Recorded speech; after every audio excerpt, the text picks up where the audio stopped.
Human resource മാനേജ്മെൻറ്റിൻ്റെ ആദ്യത്തെ module അതിൻ്റെ രണ്ടാം ഭാഗം പാർട്ട് 2ലേക്ക് സ്വാഗതം. പോളിസി എന്താണ്, HR പോളിസീസ് എന്തൊക്കെയാണ്, HR പ്ലാനിംഗ് എന്നാൽ എന്താണ്, റിക്രൂട്ട്മെൻറ്റും സെലക്ഷനും എന്താണ്, ഇവയാണ് നമ്മൾ ഈ സെഷനിൽ കൂടെ മനസ്സിലാക്കാനായിട്ട് ശ്രമിക്കുക. പോളിസീസ്, ഗവൺമെൻറ് പോളിസീസ് ഉണ്ട്. ഇൻഷുറൻസ് എടുത്തിട്ടുള്ള ഉപഭോക്താക്കൾക്ക് ഇൻഷുറൻസ് പോളിസീസിനെ പറ്റി അറിയാം. പോളിസീസ് നയങ്ങളാണ്. എന്താണ് ഈ നയങ്ങൾ കൊണ്ട് ഉദ്ദേശിക്കുക? നമ്മൾ ഇംഗ്ലീഷിൽ അത് യൂസ് ചെയ്യുമ്പോൾ അത് യൂസ് ചെയ്യുന്ന കോണ്ടെക്സ്റ്റിനെ വെച്ച് നോക്കുകയാണെങ്കിൽ, അതുമായിട്ട് റിലേറ്റ് ചെയ്ത് മനസ്സിലാക്കുകയാണെന്നുണ്ടെങ്കിൽ, അത് ചില മാനദണ്ഡങ്ങൾ മുന്നോട്ട് വയ്ക്കുന്നു, ചില ഗൈഡ് ലൈൻസ് മുന്നോട്ട് വയ്ക്കുന്നു, ചില norms, what should be done, what should not be done, what are the dos and don'ts, ഇങ്ങനെയുള്ള കാര്യങ്ങളെ പ്രതിപാദിക്കുന്നതാണ് പോളിസി ഡോക്യുമെൻറ്റ്സ്. സ്ഥാപനങ്ങളിൽ ഹ്യൂമൻ റിസോഴ്സ് പോളിസി എന്തിനാണ് ആവശ്യം? ഒരു സ്ഥാപനത്തിൻ്റെ പ്രധാനപ്പെട്ട അസറ്റ് എന്ന് പറയുന്നത് അവിടുത്തെ എംപ്ലോയീസാണ്. അപ്പോൾ അവിടുത്തെ മാനവ വിഭവം, അവിടുത്തെ വർക്കേഴ്സ്, എംപ്ലോയീസ് അല്ലെങ്കിൽ ഹ്യൂമൻ ക്യാപിറ്റൽ, ആ വർക്ക് ഫോഴ്സിന് നല്ല രീതിയിൽ വർക്ക് ചെയ്യാനും അവരുടെ പൊട്ടൻഷ്യലെ വളർത്തി അതിൻ്റെ ഉച്ചസ്ഥായിയിൽ എത്തിക്കാനുമൊക്കെ ഈ ഓർഗനൈസേഷണൽ പോളിസീസ് സഹായകം ആകും. അപ്പോൾ പോളിസീസ് ഇല്ലാത്തൊരവസ്ഥയെപ്പറ്റി നമ്മൾ ഇതിനു മുമ്പുള്ള വീഡിയോ കണ്ടിരുന്നു. മാനേജ്മെൻറ്റ് ഫങ്ഷൻസ് യൂസ് ചെയ്യാത്ത ഒരവസ്ഥയിൽ ഒരു കെയോട്ടിക്കായിട്ടുള്ളൊരു അറ്റ്മോസ്ഫിയറാണ് പ്രിവെയിൽ ചെയ്യുക എന്നുള്ളത് നമ്മൾ മനസ്സിലാക്കും.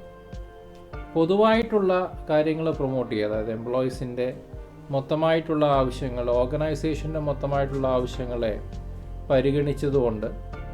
പരിഗണിച്ചുകൊണ്ടൊരു കോമൺ അപ്രോച്ച് ഈ HR പോളിസീസ് കൊണ്ടുവരുമ്പോൾ ഫോളോ ചെയ്യാറുണ്ട്. ഓർഗനൈസേഷനിൽ കൺഡ്യൂസീവായിട്ടുള്ള ഒരു ഹെൽത്തി വർക്കിംഗ് എൻവയോൺമെൻറ്റ് പ്രൊമോട്ട് ചെയ്യാൻ ഈ dos and dawns guide lines, which are commonly known as HR policies, അത് ഹെൽപ്പ് ചെയ്യും.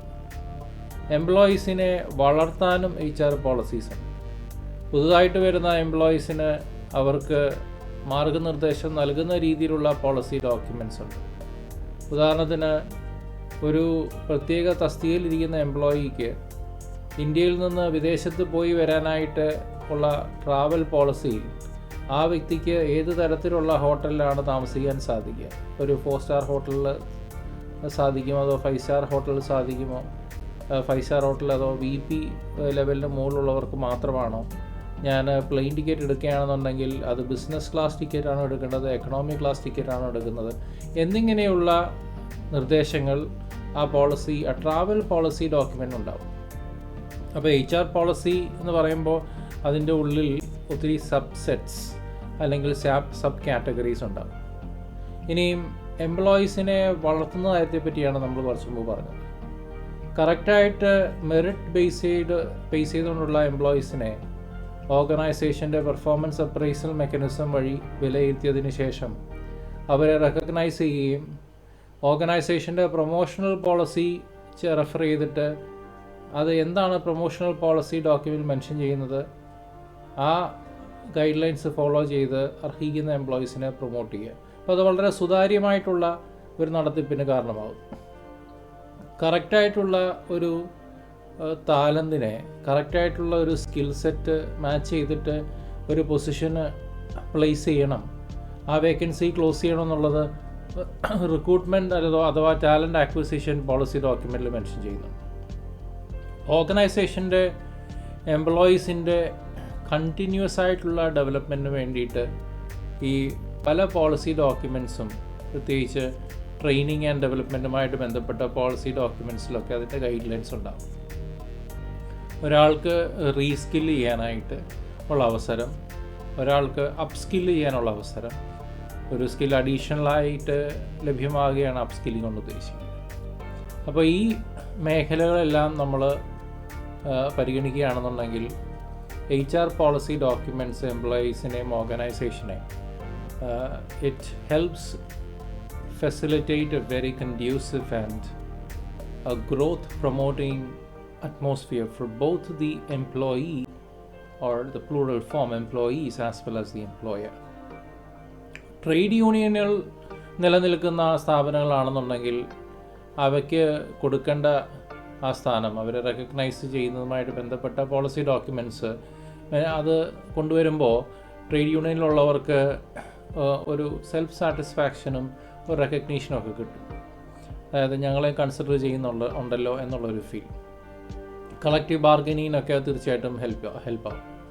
അതേപോലെ തന്നെ മാനേജ്മെൻറ്റിൻ്റെ ചില തീരുമാനങ്ങളിലും മാനേജ്മെൻറ്റിൻ്റെ ചില നയങ്ങളിലുമൊക്കെ ആ ഡിസിഷൻ്റെ ഭാഗവാക്കുകളാകാൻ വേണ്ടി ഇന്ന് ഓർഗനൈസേഷനുകൾ ക്ഷണിക്കാറുണ്ട്. അവരുടെ പോളിസി ഡോക്യുമെൻറ്റ്സിൽ ചില തിരുത്തുകളൊക്കെ വരുത്തിയിട്ട് അത് ഇൻവേർട്ടിംഗ് ദ പിരമിഡ് എന്നൊക്കെ പറയുന്ന കോൺസെപ്റ്റ് HCL ടെക്നോളജീസിലുള്ള വിനീത് നയ്യാർ എന്ന് പറഞ്ഞ ചീഫ് എക്സിക്യൂട്ടീവ് ഓഫീസർ അത് കൊണ്ടുവന്നിരുന്നു. ഇന്ന് ഹാർവേർഡിൽ പുസ്തകത്തിൽ അതൊരു കേസ് സ്റ്റഡി ആയിട്ട് പരാമർശിക്കുന്നുണ്ട്. താഴെക്കിടയിലുള്ള എംപ്ലോയീസിനെ ഏറ്റവും മുകളിലുള്ള CEOs അവരുടെ പരാമർശങ്ങളെ നിർദ്ദേശങ്ങളെ കേൾക്കുന്ന അവസ്ഥയാണ് ഈ ഇൻവേർട്ട് ദ പിരമിഡ് എന്നുകൊണ്ട് ഉദ്ദേശിക്കുക. സാധാരണ ഒരു ഓർഗനൈസേഷൻ്റെ ഹൈറാർക്കി നമ്മൾ വരയ്ക്കുകയാണെങ്കിൽ ഏറ്റവും മുകളിൽ CEOയും ഏറ്റവും താഴെ ഒരു പിയോണോ അല്ലെങ്കിൽ ക്ലർക്കോ അല്ലെങ്കിൽ ജൂനിയർ സ്റ്റാഫായിരിക്കും. ആ പിരമിഡ് ഇൻവേർട്ട് ചെയ്യുമ്പോൾ ജൂനിയർ സ്റ്റാഫിനുള്ള ഇമ്പോർട്ടൻസ് എംപ്ലോയി ഫസ്റ്റ് എന്നുള്ള ഒരു സ്റ്റേറ്റ്മെൻ്റ് ആയിരുന്നു അന്ന് വിനീത് നായർ എന്ന് പറയുന്ന ചീഫ് എക്സിക്യൂട്ടീവ് ഓഫീസർ മുന്നോട്ട് വെച്ചത്. അതിൻ്റെ ഭാഗമാകാൻ എനിക്ക് സാധിച്ചു എന്നുള്ളത് എനിക്ക് പുറകോട്ട് നോക്കുമ്പോൾ അഭിമാനം പകരുന്ന ഒരു നിമിഷമാണ്. അപ്പോൾ എംപ്ലോയീസിൻ്റെ മാനേജ്മെൻറ്റ് ഡിസിഷനിൽ പാർട്ടിസിപ്പേറ്റ് ചെയ്യാൻ സാധിക്കുമ്പോൾ എൻ്റെ ഓർഗനൈസേഷൻ എന്നുള്ള ഒരു സെൻസ് ഓഫ് ബിലോങ്ങിങ്നെസ് വരുന്നു. അങ്ങനെയുള്ള എംപ്ലോയീസ് കമ്പനി വിട്ടു പോകുകയില്ല, മാത്രമല്ല കമ്പനിയോടൊത്ത് വളരാനും അവർക്ക് സാധിക്കും.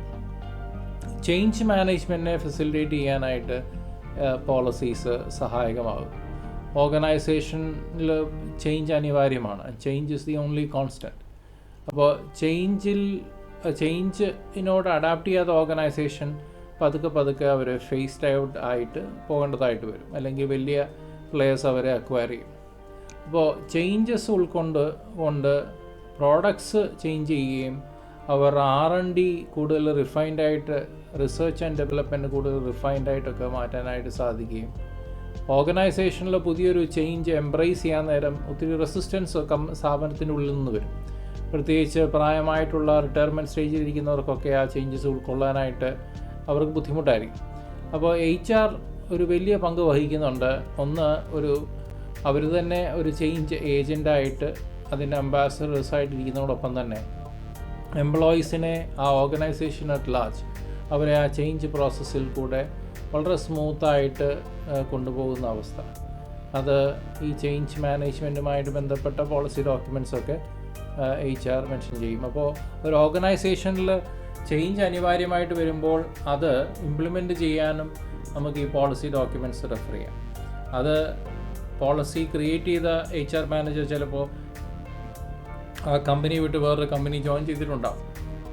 അപ്പോൾ regardless of whether the person who created the document is there or not, the process should continue. അതിനാണ് ബിസിനസ് കണ്ടിന്യൂറ്റി പ്ലാനിങ് അല്ലെങ്കിൽ BCP എന്ന് പറയുന്നത്. കമ്പനി ഒരു സൈക്കിൾ പോലെ ഇങ്ങനെ ചുറ്റിക്കൊണ്ടിരിക്കും. ആളുകൾ വരും, ആളുകൾ പോയിക്കൊണ്ടിരിക്കും.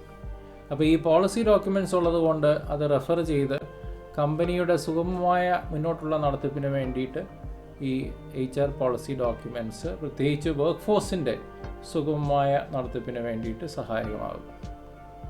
എംപ്ലോയ്മെൻറ്റ് പോളിസീസ് എന്ന് പറഞ്ഞാൽ പോളിസി കാറ്റഗറൈസേഷൻ ഉണ്ട്. അത് ജോലിയുമായിട്ട് ബന്ധപ്പെട്ട സ്പെസിഫിക് ആയിട്ടുള്ള ചില പോളിസി ഡോക്യുമെൻറ്റ്സ് ആണ്.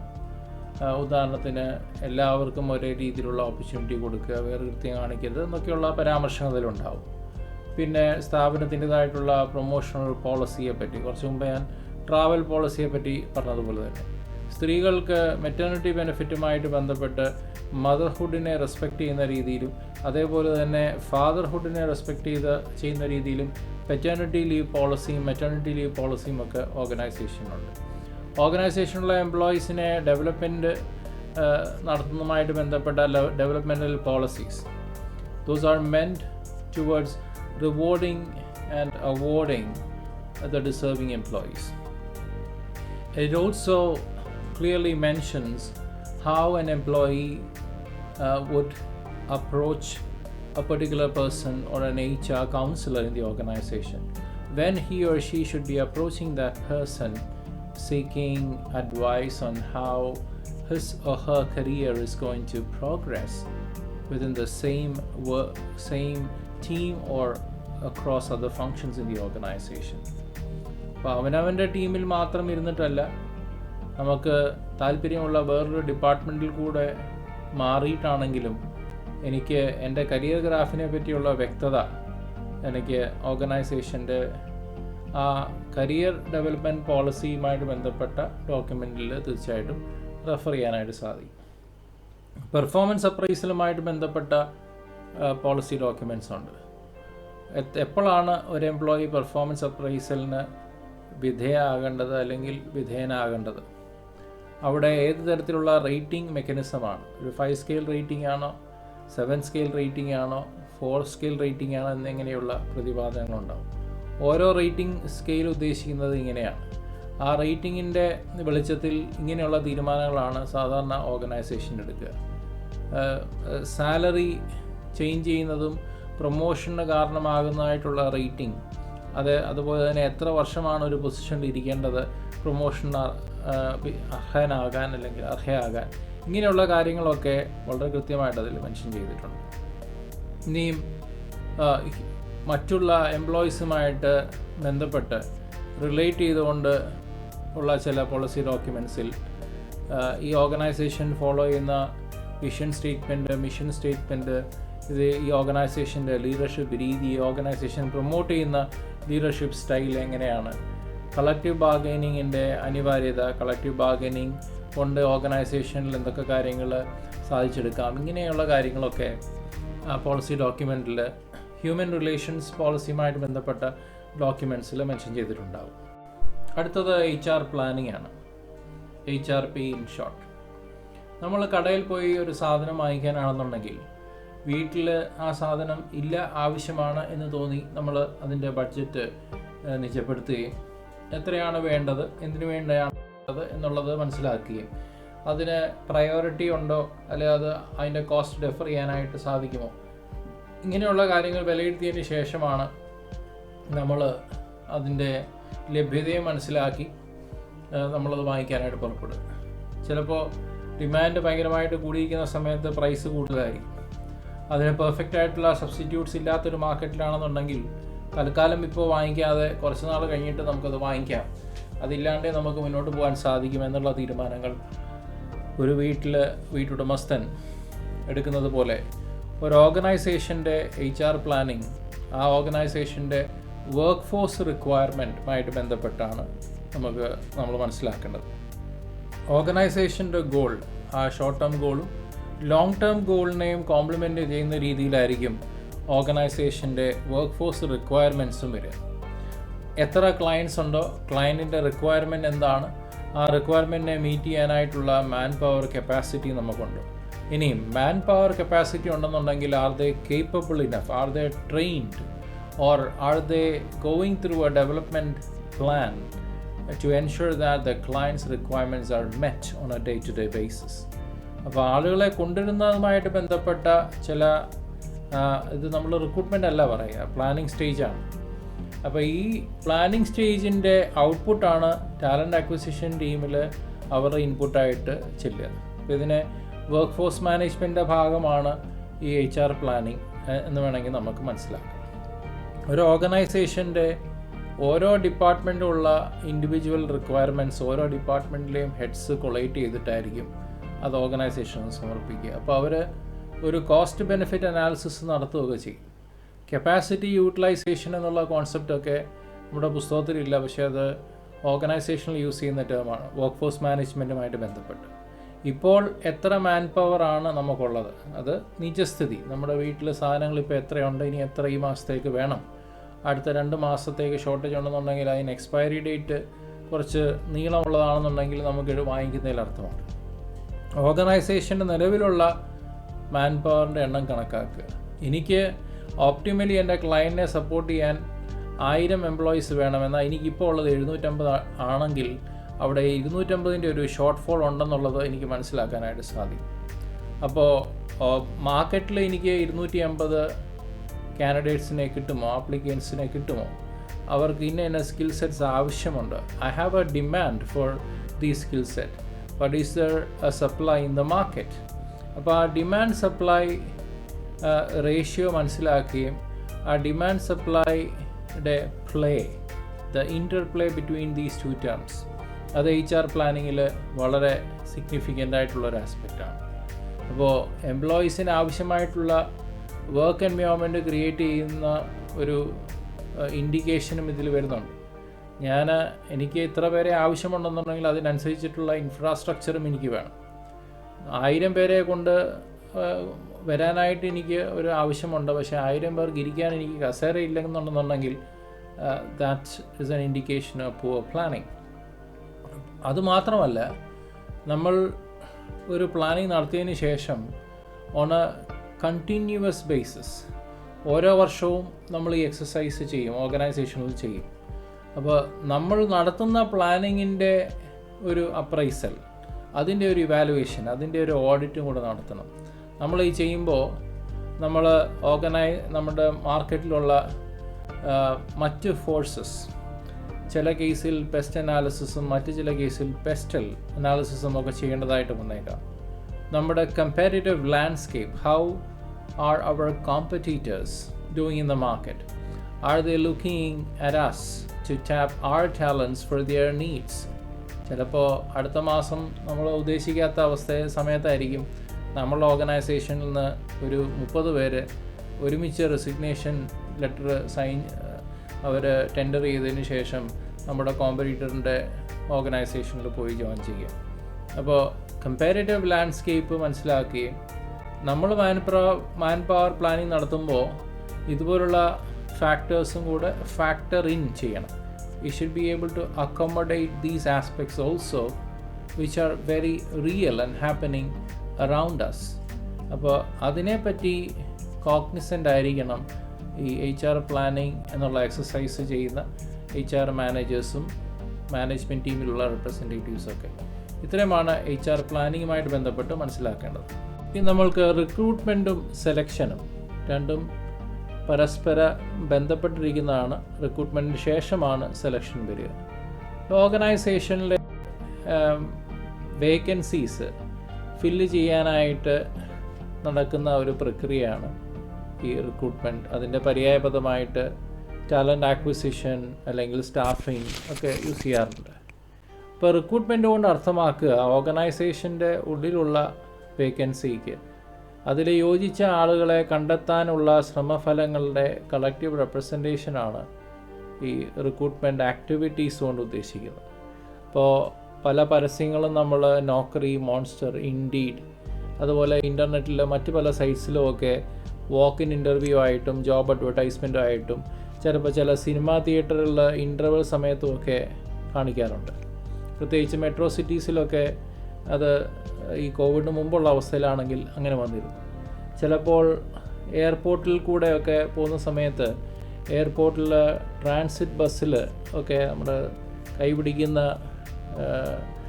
ഹാൻഡിലറിലൊക്കെ ആണെന്നുണ്ടെന്നുണ്ടെങ്കിൽ ഒരു സൈൻ ബോർഡ് പോലെ തന്നെ ഒരു ഓർഗനൈസേഷൻ്റെ പരസ്യമൊക്കെ കൊടുത്തിട്ടുണ്ട്. അതായത് നല്ല ടാലൻസിനെ മാർക്കറ്റിൽ നിന്ന് അട്രാക്റ്റ് ചെയ്യാനുള്ള ഒരു ബ്രാൻഡിങ് ആക്ടിവിറ്റിയുടെ ഭാഗമായിട്ടാണ് ഇവരിത് ചെയ്യുക. അപ്പോൾ അവർക്ക് അനിവാര്യമായിട്ടുള്ള എംപ്ലോയീസിനെ, അവർക്ക് ആവശ്യമായിട്ടുള്ള കാൻഡിഡേറ്റ്സിനെ അല്ലെങ്കിൽ ടാലൻസിനെ മാർക്കറ്റിൽ നിന്ന് കിട്ടാൻ ആ സപ്ലൈ ഡിമാൻഡ് ആസ്പെക്റ്റ് അഡ്രസ്സ് ചെയ്യാൻ വേണ്ടിയിട്ടുള്ള ഒരു മുൻകരുതലിൻ്റെ ഭാഗമായിട്ടാണ് ഈ ബ്രാൻഡിങ് ആക്ടിവിറ്റീസൊക്കെ നടത്തുക. അപ്പോൾ ഒരു സ്ഥാപനത്തിൻ്റെ ഉള്ളിൽ ഒരു വേക്കൻസി വന്നു കഴിഞ്ഞാൽ അത് HR ടീം, അത് റിക്രൂട്ട്മെൻറ്റ് ടീം, HR ഉള്ളിൽ പല സബ്സെറ്റ്സ് ഉണ്ട്. അതിലൊന്നാണ് റിക്രൂട്ട്മെൻറ്റ് അല്ലെങ്കിൽ ടാലൻറ്റ് ആക്വിസിഷൻ ടീം.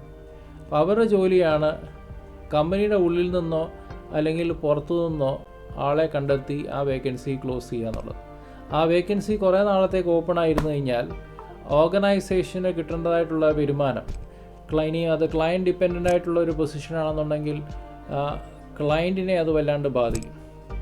ചിലപ്പോൾ അടുത്ത വർഷം അതേ ക്ലയൻറ്റിൻ്റെ കോൺട്രാക്റ്റ് റിന്യൂ ചെയ്യുന്ന സമയത്ത് നമ്മൾ ഒരു വിടവ് ആ റിലേഷൻഷിപ്പിൽ ക്രിയേറ്റ് ചെയ്തിരുന്ന ചെയ്തിരുന്ന അവസ്ഥയായിരുന്നുണ്ടെങ്കിൽ അവർ നമ്മളുടെ കോമ്പറ്റീറ്റേഴ്സിനെ നോക്കിപ്പോവും, നമ്മളുമായിട്ട് കോൺട്രാക്റ്റ് വീണ്ടും റിന്യൂ ചെയ്യുകയില്ല.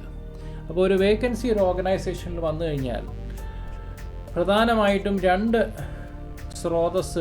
സോഴ്സുകളാണ് പരിഗണിക്കുക. Internal source, which means the organisation is going to look from within, and the external source, which means from outside the premises of the organization. ഇപ്പോൾ കമ്പനിയുടെ ഉള്ളിൽ നിന്ന് ഒരു പൊസിഷൻ ഫില്ലപ്പ് ചെയ്യുകയാണ്. ഉദാഹരണത്തിന് ഒരാൾ കമ്പനി വിട്ടു പോയി എന്ന് കരുതുക. അപ്പോൾ പുറത്തുനിന്ന് ആളെ എടുക്കുന്നതിന് മുമ്പ് അകത്തുനിന്ന് തന്നെ ആ ഡിപ്പാർട്ട്മെൻറ്റിൽ നിന്നോ വേറെ ഡിപ്പാർട്ട്മെൻറ്റിൽ നിന്നോ ഒരാളെ പ്രൊമോട്ട് ചെയ്യുകയോ അല്ലെങ്കിൽ ലാറ്ററലി മൂവ് ചെയ്യാൻ പറ്റുമോ എന്ന് നോക്കും. ചില ഗവൺമെൻറ് സ്ഥാപനങ്ങളാണെന്നുണ്ടെങ്കിൽ ഡിപ്പാർട്ട്മെൻറ്റൽ എക്സാംസൊക്കെ നടത്തി ആളുകളെ ആ ഡിപ്പാർട്ട്മെൻറ്റ് വേറെ ഡിപ്പാർട്ട്മെൻറ്റിൽ നിന്ന് വേറെ ഡിപ്പാർട്ട്മെൻറ്റിലോട്ട് മൂവ് ചെയ്യുകയോ ഒരേ ഡിപ്പാർട്ട്മെൻറ്റിൽ നിന്ന് ആളുകളെ പ്രൊമോട്ട് ചെയ്യുകയൊക്കെ ചെയ്യും. ട്രാൻസ്ഫർ, ഒരു സ്ഥലത്തു നിന്ന് വേറൊരു സ്ഥലത്തോട്ട് ട്രാൻസ്ഫർ ചെയ്ത് ആ പൊസിഷൻ ക്ലോസ് ചെയ്യുക. അപ്പോൾ ചിലർക്ക് അത് ഗുണമായിട്ട് വരും, ചിലർക്ക് അത് ദോഷമായിട്ട് വരും. ചിലർക്ക് ഗുണമായിട്ട് വരിക, ചിലപ്പോൾ അവരുടെ വീടിനടുത്തോട്ട് തന്നെ ആയിരിക്കും ഈ ട്രാൻസ്ഫർ സാധിച്ചു കിട്ടുക. ചിലർ ചിലപ്പോൾ അകലെ പോകേണ്ടതായിട്ട് ആവശ്യം വന്നേക്കാം. ഇത് ഓർഗനൈസേഷൻ്റെ ഉള്ളിൽ നടക്കുന്ന ഒരു ആക്ടിവിറ്റിയാണ്. ഇനിയും ഇൻറ്റേർണൽ സോഴ്സ് എന്ന് പറയുന്നത് ഈ ഓർഗനൈസേഷൻ്റെ റിട്ടയർഡ് പൂൾ ഓഫ് കാൻഡിഡേറ്റ്സിൽ നിന്ന് ഒരു കൺസൾട്ടൻ്റായിട്ട് വീണ്ടും റീഹയർ ചെയ്യുക. പെർമനൻറ്റ് എംപ്ലോയി ആക്കി വയ്ക്കാൻ പറ്റിയില്ല, എന്നാലും അവരുടെ സേവനം ഉപയോഗിക്കാവുന്നതാണ് ഒരു കൺസൾട്ടൻ്റ് അല്ലെങ്കിൽ അഡ്വൈസർ തലത്തിൽ.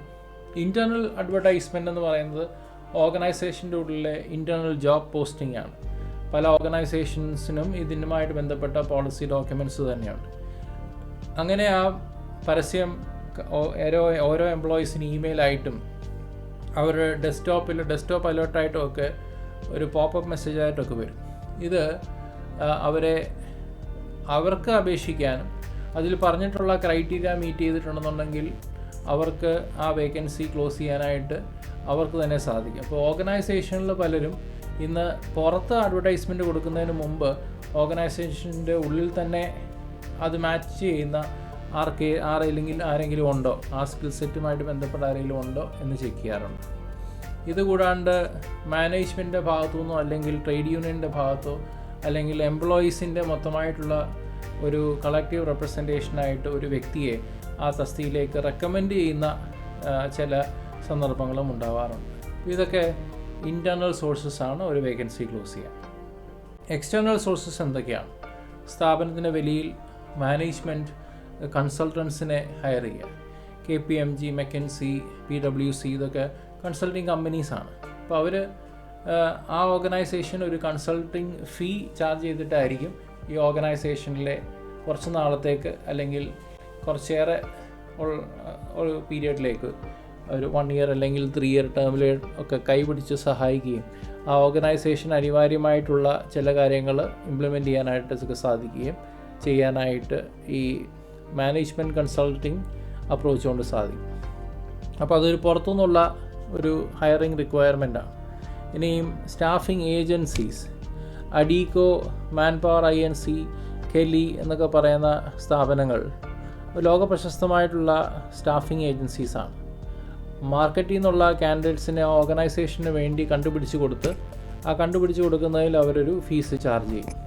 അതാണ് അവരുടെ വരുമാനമെന്ന് പറയുക. അപ്പോൾ ക്യാമ്പസ് റിക്രൂട്ട്മെൻ്റ് ആണ് അടുത്തത്. പല സ്ഥാപനങ്ങളും ക്യാമ്പസിൽ പോയി 5th ഫൈനൽ സെമസ്റ്റർ ഇരിക്കുന്ന വിദ്യാർത്ഥികളെ ചില ക്രൈറ്റീരിയ ഉപയോഗിച്ച് ഫിൽറ്റർ ചെയ്തതിന് ശേഷം അവരെ ഗ്രൂപ്പ് ഡിസ്കഷനും പ്രസൻറ്റേഷൻ സ്കിൽസിനും റൈറ്റിംഗ് ടെസ്റ്റിനും ഒക്കെ വിധേയരാക്കി അവർക്ക് ആവശ്യമായിട്ടുള്ള തസ്തികകളിലേക്ക് മുന്നേ കൂട്ടി ഒരു കരുതൽ നടപടി എന്ന രീതിയിൽ മുന്നേ കൂട്ടി അവർക്കൊരു ലെറ്റർ ഓഫ് ഇൻറ്റൻറ്റോ അല്ലെ കണ്ടീഷണൽ ഓഫർ ലെറ്ററോ കൊടുത്തു വയ്ക്കുന്ന രീതിയാണ് ക്യാമ്പസ് റിക്രൂട്ട്മെൻറ്റിൽ കാണുന്നത്.